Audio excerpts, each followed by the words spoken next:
Good evening, brothers and sisters, and thank you for coming to another Temple 420 Bible study, number 12, going through Genesis 21 and see where we get to go from there. Not sure if anybody's joining us tonight, but we will see how that goes. Everybody's always welcome to pop in as they like. We'll start off today with a prayer for you all, for us all. Dear Almighty, living God, thank you for the blessings you give us. You're the Almighty Yahuwah, the one who's strong over all of us, who created us and created all that we see and everything that we have. You're the Father and God of Abraham and Isaac and Jesus. You're the one who brought us the word and these things that we study. May these listening to it be blessed and inspired to follow after Christ and pursue you.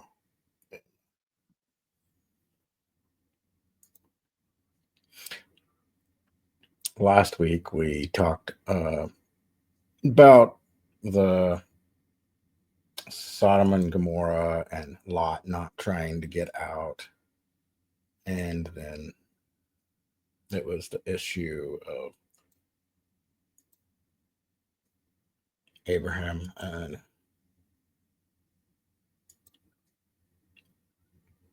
who was that? Abimelech, yeah, because he told somebody again that his wife was his sister and tried to move into the area, and then they were nice to her and took her off and gave her things and brought curses on the kingdom. It wasn't very good. We remember him being blessed about Isaac a couple weeks ago and going to have Isaac as well as he got with Hagar and had Ishmael. That's where we're back to going again because since Sarah's got pregnant, let's just go ahead and do this here. And that's interesting. This one, oh, I got the wrong one. That's why. Yahuwah paid the master Yahuwah paid attention to Sarah as he said he would, and Yahuwah did for Sarah as he promised. Sarah conceived and bore a son to Abraham in his old age, and at that time is which the Elohim had spoken to him. Abraham named his son, the one that Sarah had born to him, Isaac. Abraham circumcised his son Isaac when he was 8 days old, just as Elohim had commanded him.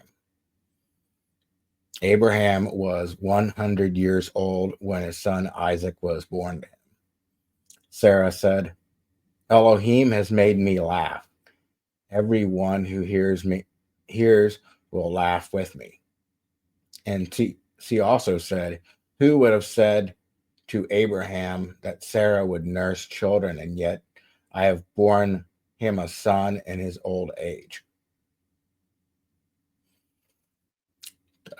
21:8. God protects Hagar and Ishmael. The child grew and was weaned. Abraham made great feasts on the day that Isaac was weaned. Sarah saw the son of Hagar, the Egyptian, whom she'd borne to Abraham, mocking. So she said to Abraham, drive out this slave woman and her son, for the son of this slave woman will not be heir with my son, with Isaac. But this thing was very grievous to Abraham because of his son. But Elohim said to Abraham, do not be grieved because of the lad and because of your servant woman. Listen to her and the words that she says to you about this manner, because it is through Isaac that your descendants will be named. I will also make the son of the servant woman into a nation, because he is your descendant. Abraham rose up in the morning and took the bread and skin of water and gave it to Hagar, putting it on her shoulder. He gave her the baby boy and sent her away. She departed and wandered in the wilderness of Beersheba. When the water in the water skin had gone, she abandoned the child under one of the bushes. And then when she went and sat down a short distance from him, about the distance of a bow shot, she said, "Let me not look upon the death of the child." And as he sat there across from him, she lifted her voice and wept. Elohim heard the voice of the lad, and the angel of Elohim called out to Hagar out of heaven. And she said to her, "What troubles you, Hagar? Do not be afraid, for Elohim has heard the voice of the lad where he is. Get up and raise up the lad and encourage him, for I will make him into a great nation." Then Elohim opened her eyes, and she saw a well of water, and she went and filled it with the skin with water, and gave the lad a drink. Elohim was with the lad, and he grew. He lived in the wilderness and became an archer. He lived in the wilderness of Paran, and his mother got a wife for him in the land of Egypt. The treaty with Abimelech, Genesis 21:22. About that time that Abimelech and Phicol, the captain of his army, spoke to Abraham, saying, "Elohim is with you in all that you do. Now therefore swear to me that Elohim that with you will not deal falsely with me, nor my children, nor my descendants. Show to me the land in which you've been saying saying the same covenant faithfulness that I have shown you." Abraham said, "I swear." Abraham also complained to Abimelech concerning the well of water that Abimelech's servants had seized from him. Abimelech said, "I do not know who has done this thing. You did not tell me before now. I had not heard of this until today." So Abraham took the sheep and oxen and gave them to Abimelech, and the two men made a covenant. Then Abraham set 7 female lambs of the flock by themselves. Abimelech said to Abraham, "What is the meaning of these 7 female lambs that you have set by themselves?" He replied, "These 7 female lambs you will receive from my hand, so that it may be witness for me that I dug this well." So he called that place Beersheba, because there they both swore an oath. And they made the covenant to Beersheba. And then Abimelech and Phicol, the captain of the army, returned to the land of the Philistines. Abraham planted a tusmark tree in Beersheba, where he worshipped the master Yahuwah and the eternal Elohim. Abraham remained as a foreigner in the land of the Philistines in the land many days. In the land of the Philistines many days.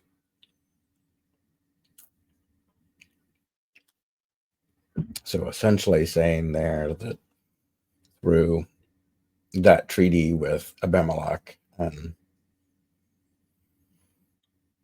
Abraham, they made that well there. Or they have that well there. Yeah, but it says he made the well. And then they actually said, "You didn't tell me that was there." So he needed one?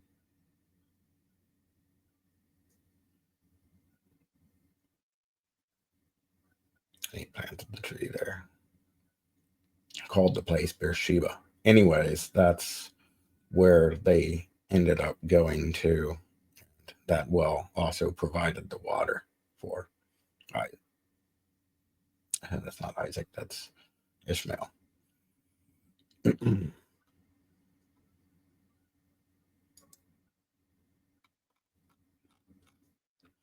22, the sacrifice of Isaac. It came about these things that Elohim tested Abraham and said to him, "Abraham." Abraham said, "Here I am." The Elohim said, "Take your son, your only son who you love, Isaac, and go to the land of Moriah.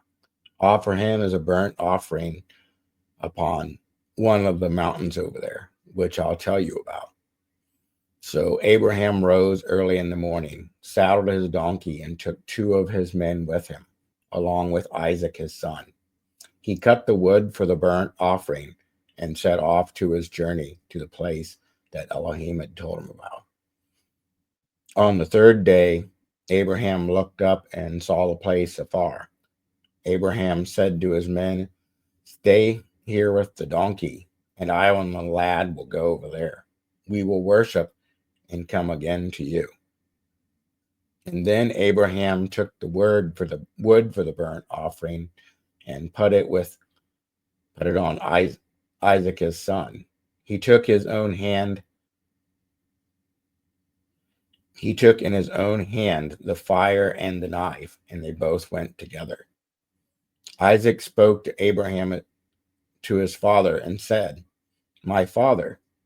And he said, "Here I am, my son." And he said, "See, here is the fire and the wood, but where is the lamb for the burnt offering?" Abraham said, "Elohim himself will provide a lamb for the burnt offering, my son." So they went on both together. And when they came into the place that Elohim had told him about, Abraham built an altar there and laid wood on it. And he bound his son and laid him on the altar on the top of the wood.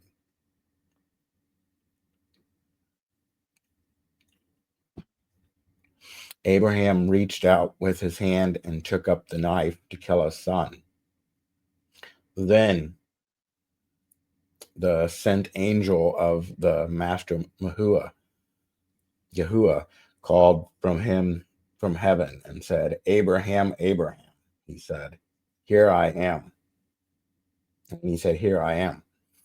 He said, "Do not lay your hand upon the lad, nor do anything to harm him.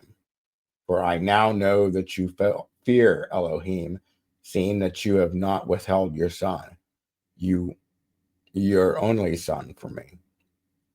Abraham looked up, and behold, behind him a ram was caught in the bushes by his horns. Abraham went and took the ram and offered him up as a burnt offering instead of his son. So Abraham called that place, "The Master Yahuwah will provide." And it's said today, on the mountain of the Master Yahuwah, it will be provided.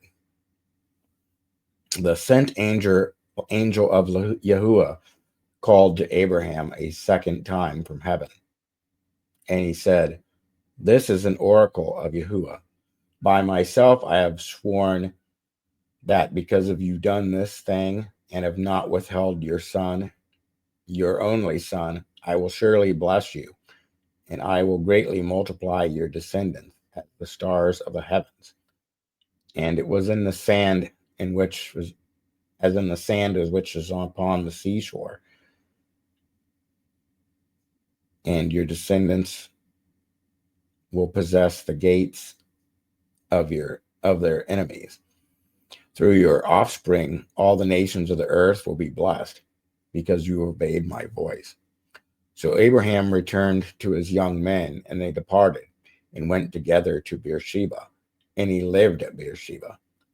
And it came out to these things that Abraham was told that Micah had borne children as well to your brother Nahor. And they went to Uz.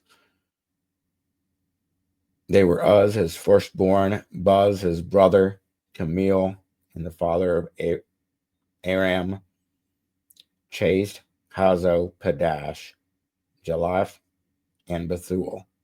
Bethuel became the father of Rebekah. These were of the 8 children that Micah bore to Nahor, Abraham's brother. His concubine, who was named Renuah, also bore Tabuah, Graham, Talash, and Makah.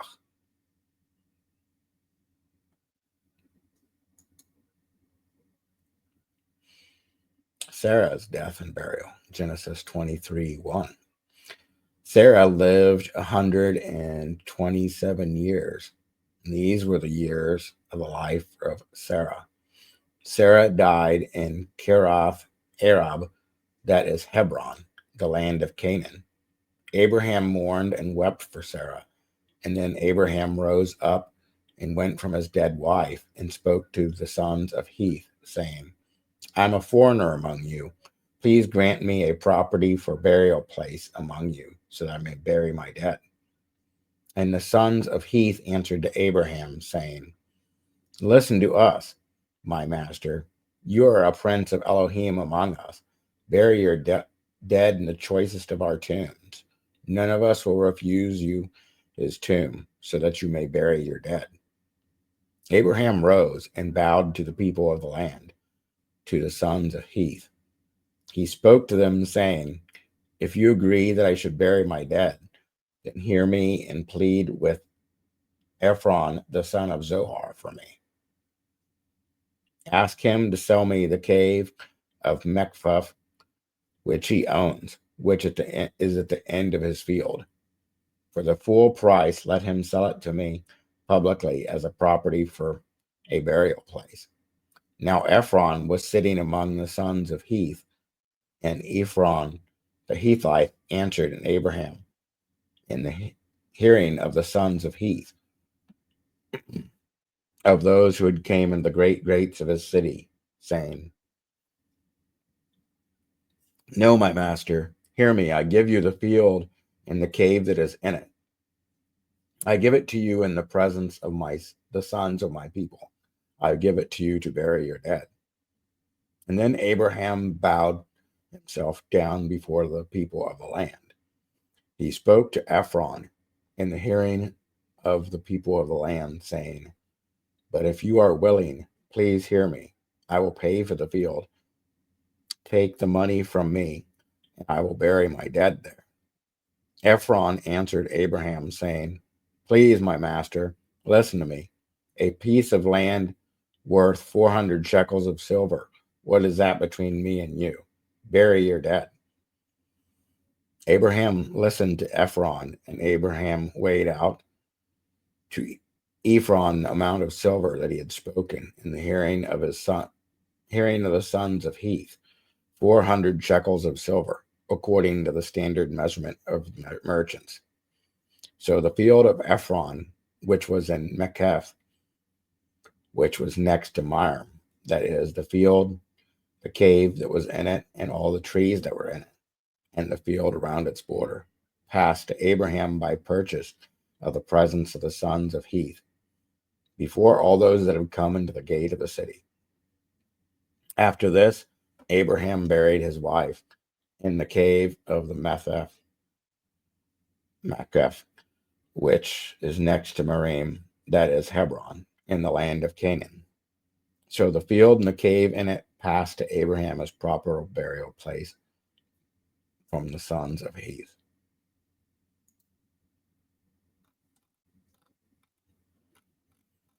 Yeah, I think next week we'll start on some Isaac and Rebecca and how that goes through and makes a difference in that. I know there's some important, great parts in that make a whole good story for it. So it sounds like an excellent place to get on there. So it being a shorter one this week, but I thank you all for joining us, and may you all be blessed in the Word and read the Word daily and seek out the Holy Father and Creator of all of us, the Elohim of Elohims, the Almighty, Yahuwah, Yahweh. Have a good evening.